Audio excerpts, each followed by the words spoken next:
I wouldn't rule out Trump doing all kinds of things, whether it's pulling out of NATO, invading Greenland. To an audience that may sound utterly bonkers, but you can't rule anything out right now.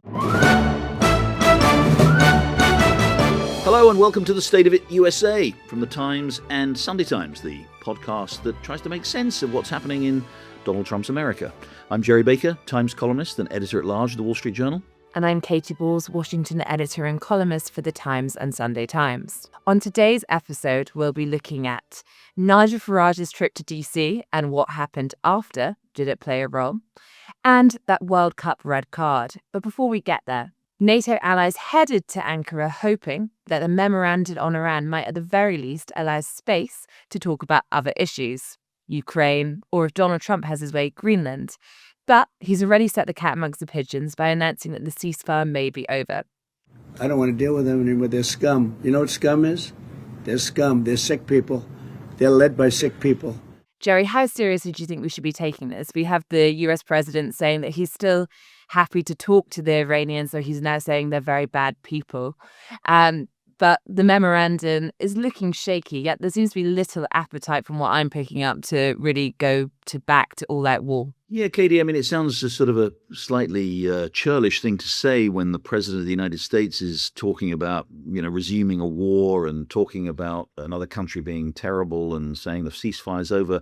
It's just sort of a churlish thing to say we shouldn't take it very seriously because there is literally nothing more serious in the world than the president of the world's largest superpower talking about going to war again. But I'm afraid I am slightly inclined to take it less than seriously if what we mean by that is, is the US going to go back to the month-long war that it had back in late February and March? As you say, there's no real appetite at all among Trump's supporters for war.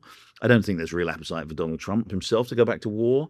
We've already seen with this latest escalation of hostilities and certain escalation of verbal hostilities in the last 24 hours, oil prices have started to rise again, up 5% today. It's a little bit more than 3 months away from the midterm elections here, which will be very important and will determine the course of the rest of Donald Trump's presidency. The idea that having backed off a war, having, got America out of that situation that it was in, admittedly didn't get out of that war with much honor, but at least it ended the immediate hostilities. Oil prices fell back. The threat to the global economy fell back. The Republicans started to talk again about their prospects might not be as bad in the midterm elections.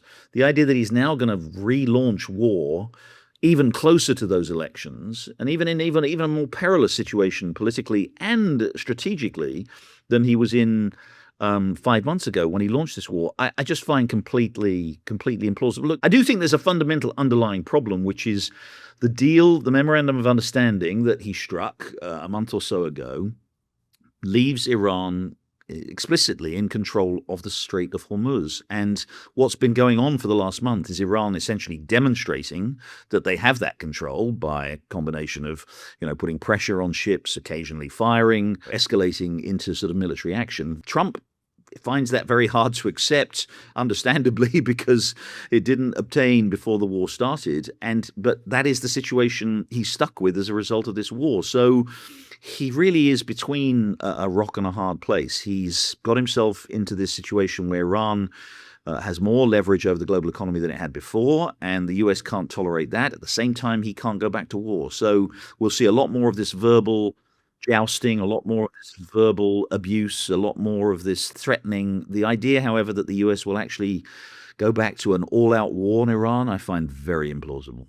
Yeah, I think when we're looking at where this might go, he's in this middle ground where effectively we know there's very little appetite, particularly ahead of the midterms, to go back to an all-out war. You had even comments from J.D. Vance, I think, last week talking about, well, what we have is the space to replenish oil supplies. And therefore, Donald Trump's bluff has been called previously. He clearly doesn't want to go all the way on this. The Iranians know that. I think that most Americans have concluded he doesn't have the appetite. Donald Trump himself said he didn't think America had the appetite for things, for some of the more extreme things you could do in this conflict, which is one of the reasons he's pulled back and made a deal. So he has a pretty limited hand to play. And I definitely picked up in DC quite a lot of just pessimism about where this is all leading, which is some kind of stalemate where the situation in the Middle East doesn't really improve. The Strait of Hormuz is now a situation whereby the Iranians have more control than they had before the war. So much of this is trying to fix a situation that was largely fine on shipping before the war happened. But Gerry, I suppose one of the things is European leaders have looked at that memorandum, and one of the positives, because many of them didn't want the war in the first place, was can we now get Donald Trump to focus on some of the other geopolitical issues that we want? Now, issues that they would like Donald Trump to focus on, Ukraine, and if they believe they're lobbying for him to give Ukraine and Zelensky more of a hearing is working. And then, of course, issues they don't really want to talk about, Greenland, which Donald Trump does seem to want to talk about. We're seeing the NATO summit unfold in entirely predictable ways in Ankara. Firstly, Donald Trump, of course, dishing it out to the European, I use the word allies, kind of in heavily inverted commas these days. It doesn't really seem like much of an alliance. He was been attacking Spain, saying they're going to cut off relations with Spain because of their failure to support the US in the war with Iran. He had a go at Britain, he had a go at Italy, he had a go at Germany. He called them sort of bad people, pathetic, weak, all this stuff. I mean, again, we're very familiar with this stuff by now. The larger question of what's happening with the alliance, though, Katy, I think is my impression. I've spent a bit of time in Europe in the last month and talking to some senior military officials and some senior policymakers. I really do think that there's a weariness, obviously, with this Trump melodrama. They've just seen it so many, many times. And while there's a widening belief that this is just Trump, and by the way, it is just Trump, really, this hating NATO, this is not, you can hardly find another Republican who would, endorse what Trump is doing with NATO and sort of being friendly to Russia. I think there is a reasonable calculation on the part of the Europeans that you just can't rely on America. Okay, Trump's going to be gone perhaps in 2 years' time. Maybe he's not. Maybe he will be. They think he probably will. Maybe he'll be succeeded by J.D. Vance or Donald Trump Jr. or somebody like that, so things may not get any better. Maybe he won't. Maybe he'll be succeeded by a Republican who's loves NATO or a Democrat who does all the things that Joe Biden said about NATO. But I think the view is it doesn't really matter. They can't base their own security anymore on any assumption that the United States is going to be there for them. I think the alliance has been just shaken to its core, and I think the Europeans are calculating accordingly. The Wall Street Journal had a fascinating report the other day. I recommend people to go and read it if they haven't read it already, about the deliberations within the NATO EU leaders about in response to Trump's threats on Greenland. And I mean, it just makes extraordinary reading. First of all, they are sort of fly on the wall stuff about how they were basically planning for the prospect of war with the United States over Greenland. So, they'd sent forces there to defend Greenland against the US invasion. They were talking then also about, in agonized terms about how to try and get Trump, to back down or to get him to be less threatening or, somehow to convince him that this was all kind of craziness. And there's some wonderful reporting about how they were going to compose posts on X and what terms to capitalize and things like this. Look, I think this is just this frankly absurd melodrama. There is a real geopolitical issue underneath, which is, it is true that the Europeans have not done enough in their own defense. They are dangerously weak. The people I've been speaking to in Europe in the last month have been explaining in really explicit detail to me how threatened they now feel by the prospect of a Russian attack. They think Vladimir Putin could attack a NATO country at any moment to really test NATO's resolve. They are weak. They know they're weak. They know they can no longer rely on the United States. This is a massive, building geopolitical crisis for the people of Europe. But it's trivialized by this drama over this man who just, for him, it's all about him, and it's all about somebody saying something he didn't like, or somebody doing something that he didn't like, or taking a dislike to a particular politician. And it's just such a kind of a weird trivialization of life or death issues, all subordinated to the kind of the whims of this man. It's like going back to sort of, medieval medieval international relations when, a king could take badly to something that somebody else said and go to war over it. It's both a dangerous situation, but also in its weird way, a kind of an absurd one. Yeah, definitely think there's some Trump fatigue setting in when it comes to NATO allies too. So just even speaking to some attendees, if you go back to, I think the mood last year was, we need to kind of have all this stuff to show. And of course, you have Mark Rutte visiting the Oval Office before the NATO summit to try and get Trump on side. But I did get the sense that some European leaders are just taking Trump a little bit less seriously, partly because they think it's 2 years more to endure.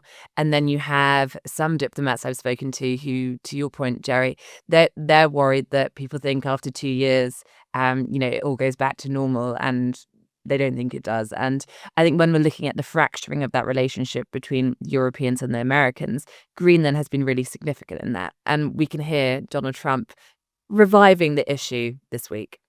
Greenland is a big problem for us. And the other big problem is the fact that when we wanted them, we didn't want them badly, but we did say, if you want to join us, and they all said no. But when they could have, they weren't there for us, and we've been there for them.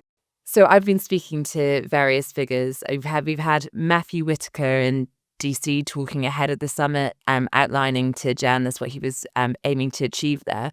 And we've also had some US officials talking. And one of the issues that came up was Greenland. And what US officials are saying is that Trump has never given up really on his ideas of buying the island, and effectively reiterating that this is still his preference. They said, we're willing to look at other options around Greenland, but so far no one has managed to suggest anything, they claim, which is a better idea than Donald Trump's idea, the president's idea of simply buying the island. Do you think there's any way Donald Trump is actually going to get Greenland, or is this all a distraction? Because it doesn't seem to me like he's going to be using force, but yet he wants to keep just pressing this idea. And obviously, this goes back to his form of expansionism, which I think he would like. On security, he thinks they need Greenland, but he would like to be a president who grows the size of America.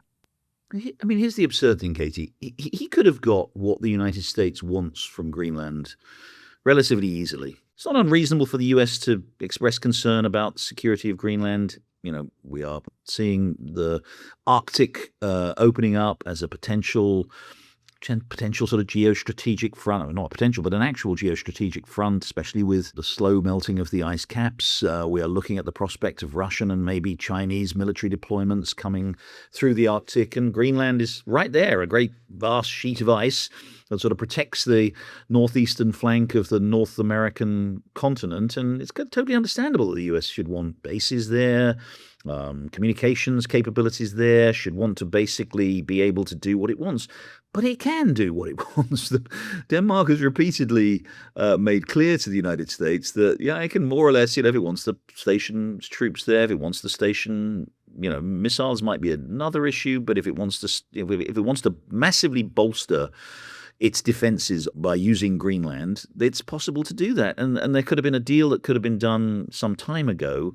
But by threatening to invade repeatedly, and again, he's kind of hinting at it again, he has actually made that prospect much, much, much less likely, because he's put the Europeans, the Danes in particular, but all the Europeans, in an impossible position where they can't be seen to be giving in to threats that their territory would be invaded. So, it's classic Trump. It looks good to, his audience. It looks like he's being tough.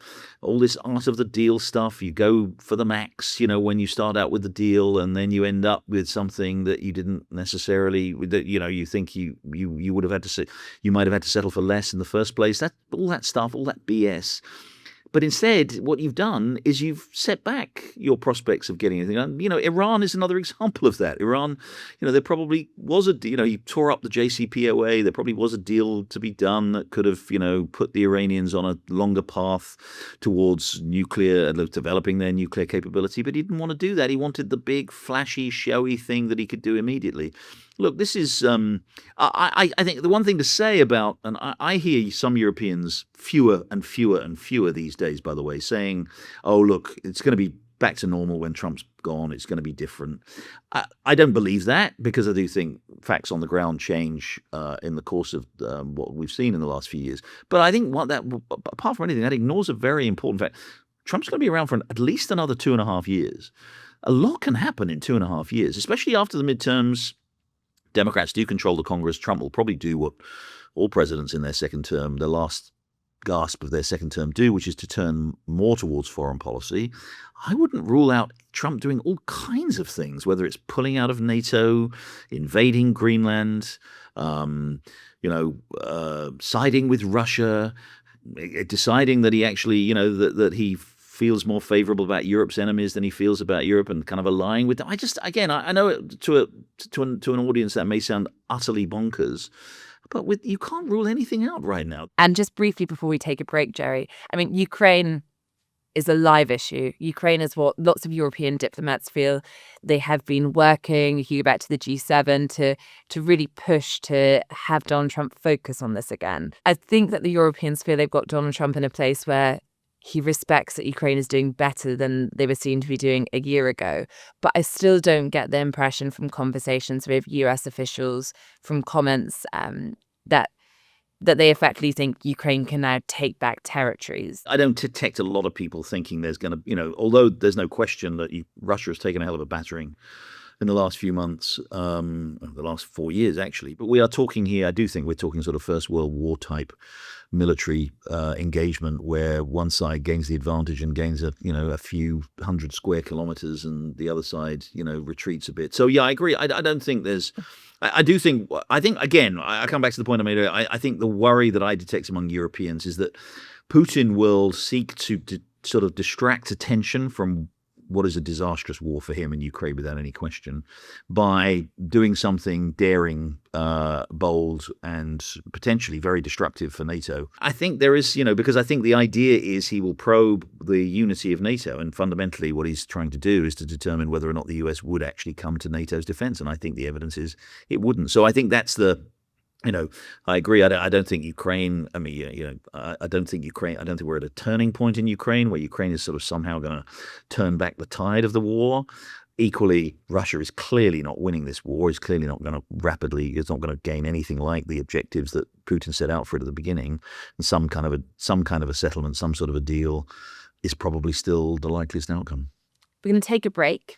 After the break, we'll be talking about how much support Nigel Farage is getting from the US, and particularly Donald Trump. And most importantly, we'll have Gerry's post-match analysis. He'll commentate for us on the president's red card intervention. Nigel Farage was in Washington, D.C. for the 4th of July 250 celebrations. And when he landed back in the UK, he made quite an announcement. After various stories about financial donations, he'd taken a $5 million before he was an MP, and the origins of that money. Nigel Farage gave a press conference where he said he was resigning as an MP only to re-stand as an MP in a by-election in his seat. So I saw Farage at the weekend. He was a guest of honour at a party for the 250th, a Redcoats party with some of his old Leave EU buddies. This is what he was saying. What are we celebrating? We're celebrating 250 years of the first Brexit. And he also, in that same speech, said a Reform UK win would be great news for America. I can promise you that if Reform wins the next general election, we'll be coming over here and entering into a free trade deal with America that'll benefit both of us and we're doing it. Obviously, that now seems a little bit far away, the idea of Nigel Farage as Prime Minister, because he has to get through this by-election first. But, Gerry, do you see the parallels between the Trump playbook, the Farage playbook? Oh, yes, without any question at all. It worked very well. Frankly, one of the main reasons Donald Trump was certainly one of the main reasons he was able to recover so quickly from the enormity and the appalling incident of January the 6th was because he was able to portray himself as a victim of kind of the establishment going after him. And to some extent that was true, that many of the cases, those legal cases that were brought against him, especially the one here in New York, the one in Georgia, maybe even to some extent, perhaps the federal cases, they were overreach. They were kind of prosecutorial overreach, largely by Democrats, that Trump could easily portray as quote unquote lawfare, as prosecutorial misconduct, as the use of the justice system to go after a political enemy. Well, lo and behold, what is Nigel Farage doing in Britain? He's saying he's not facing prosecutorial investigations, but he's facing a parliamentary investigation, certainly facing a lot of media scrutiny over his financial relationships, shall we say. And he's playing out of that playbook, saying, they're all after me. They're coming after me for political reasons. It's nothing to do. It's the establishment defending its territory. They're not really they're coming after me because they really hate you, the voters. If they can do this to me, they can do this to you.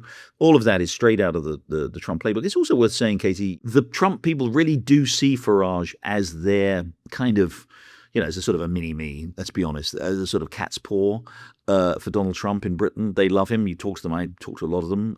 And in fact, just this week, this week when he resigned his seat in Parliament, I had a couple of them say to me, "Oh, what does this mean? Is he quitting? What's going on? Are we losing Nigel?" And I sort of explained that no, it was a kind of a political tactic to sort of escape from this scrutiny that he's been having, and they were relieved by that. So Farage is very much Trump's man. The only thing I'd say about that is, Trump is very fickle. Farage is enjoying the glow of the Sun King emanating from the Sun King right now, but Trump can withdraw that. We've seen that with other European leaders. We've seen it with Giorgia Meloni, who crossed him over Iran, and now she's public enemy number one.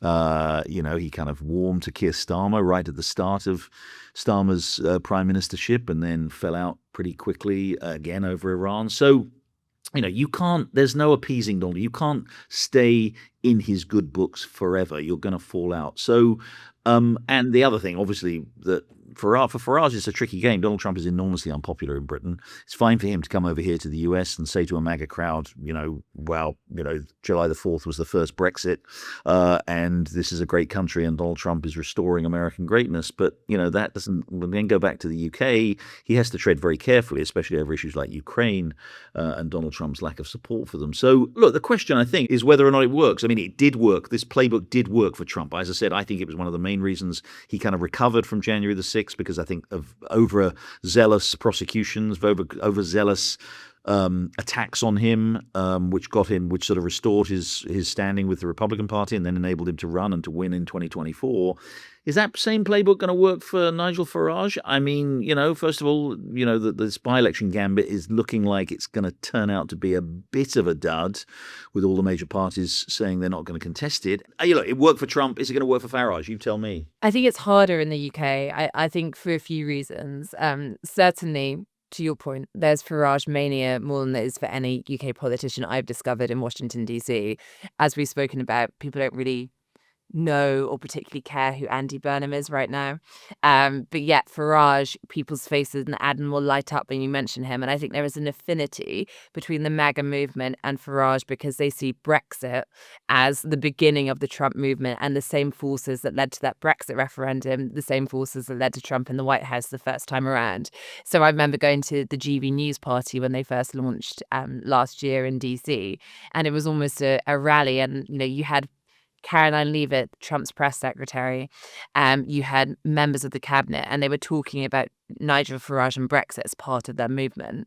And I think with Donald Trump, he can be fickle. One of the things we reported this week with my colleague Max Kendix, who's just come out to DC, is Donald Trump actually called Farage in recent weeks when things weren't going well for Keir Starmer, and called him to congratulate him.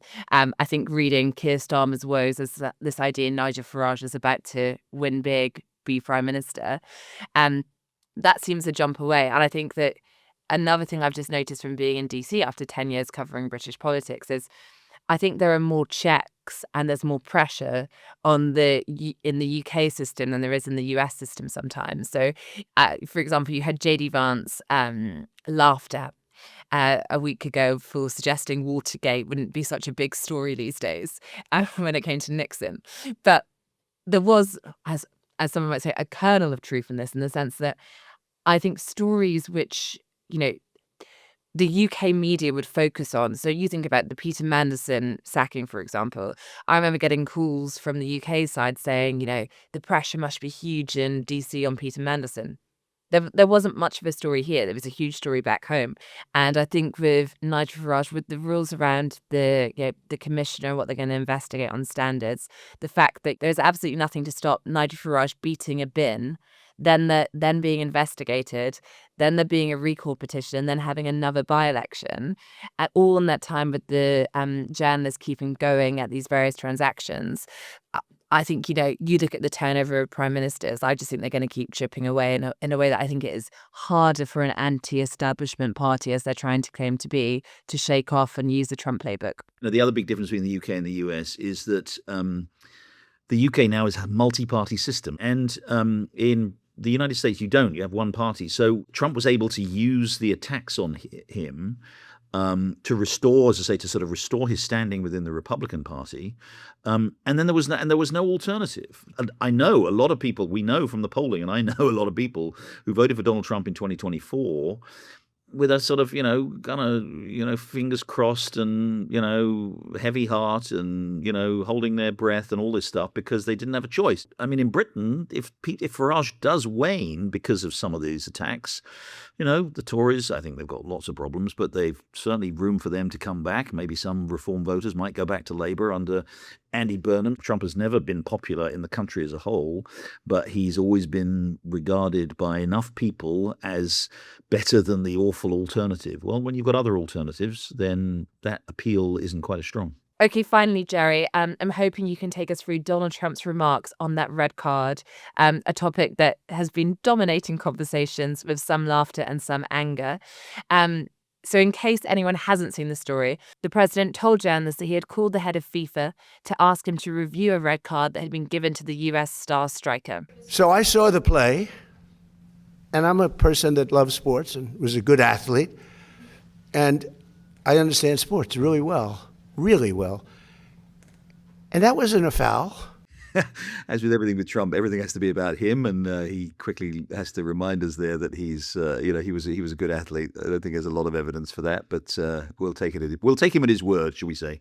This referee, who is a little bit suspect, if you check his past. I don't want to say that because I don't like to create controversy, but very suspect. Yep, and more classic sort of Trumpianism. I mean, it's attack the authorities, attack the people who are supposedly enforcing the rules, and also there's sort of inevitably the slight hint of a kind of a nasty foreigner doing bad things to Americans there, so that always goes down well too. Okay, next line. It's one thing to penalize somebody for the game, but how do you penalize them for a game that hasn't been played yet? It's very unfair. You can't do that. So, yes, I asked for a review. First of all, it's rather unfortunate that this incident has overshadowed the heroic activities of 10 Englishmen in the last 45 minutes against Mexico the other night. Great, one of the greatest wins in English history, which I'm sure our audience would prefer to be celebrating rather than talking about this. Look, this issue. Look, on the one hand, there's the inevitable criticism that comes out, the inevitable, let's be honest, sort of Trump hysteria that comes out when something like this happens. First of all, FIFA, anybody sort of trying to stand up for the integrity of FIFA as an organization is already fighting a pretty serious losing battle. They have done things like this in the past, including with the Portuguese striker Cristiano Ronaldo in this very tournament, where he was given a red card for an incident that happened before the tournament, should have been banned for 2 games. They actually lifted the ban so that he could play in the World Cup. So, again, the sort of the shock, horror, pearl clutching, this is the most unprecedented and despicable thing we've ever seen FIFA do, and the Americans are terrible, needs to be put into a little bit of context. That said, of course it was wrong. Of course it looks terrible. The people actually, but in the end, the people I sort of feel really most sorry for here are the Americans themselves, the American team, that is, themselves, and this guy Balogun, who didn't ask for this. He didn't ask to be reinstated. He did play in the game, which they went on to lose spectacularly to Belgium, 4-1. And I think part of the reason they did lose, and they just didn't show up on the night, was because what Trump had done by intervening in that way. And this is, again, classic Trump, and it's sort of back to the point I was making earlier in the podcast about Europe and about Greenland and about Iran. He does these things which he thinks look really smart and really clever and show how throwing his weight around and influencing affairs from, geopolitics to the World Cup. And in the end, it rebounds on him. It doesn't work out at all. I really think that America, up until that moment, this World Cup had been quite a success. I know there have been some criticisms, but, and people were quite sympathetic and enthusiastic about the American team, which was doing quite well. And had, done well to get through to the last 16. There was a sort of a sense of goodwill about the team and even about the World Cup. And then along comes Trump, sort of puts his foot in it in this way. I think he really did undermine the team in the process. I think, but once that happened, and once Balogun did play in the game, the Americans were in a lose-lose situation. If they won that game, it would have been all described by the world as the biggest cheat in the history of sport, because a man was playing who shouldn't have been playing and only was playing because Trump bullied FIFA into doing it. And if they lost the game, they lost the game. They were, useless and terrible, and the Americans have always never been good at soccer and never will be. Well, so I think when you're faced with that kind of environment, I think it's probably pretty hard to motivate yourself to play as well as you should. And needless to say, the Americans did lose the game. They got hammered, and they're consigned once again to the sort of dustbin of world football history. But again, it's just an example of Trump trying to look strong, trying to look like this enormously significant figure who pulls off good things for his country, who achieves things that nobody else would do by doing kind of outrageous things. And guess what happens? He fails, and America ends up in a worse place because I think, again, the other thing was kind of, other than the United States, and probably literally everybody in the world, perhaps the Congolese, we should say, for historical reasons, that everybody else in the world was rooting for Belgium to win that game. It didn't help. It didn't help the team. It didn't help the country. It didn't help the World Cup. It didn't help the United States. So I'm afraid a sort of a classic Trump shooting himself in both feet. And with that, we'll be back next week with another episode of The State of It USA. So please do subscribe and review. Thank you for listening.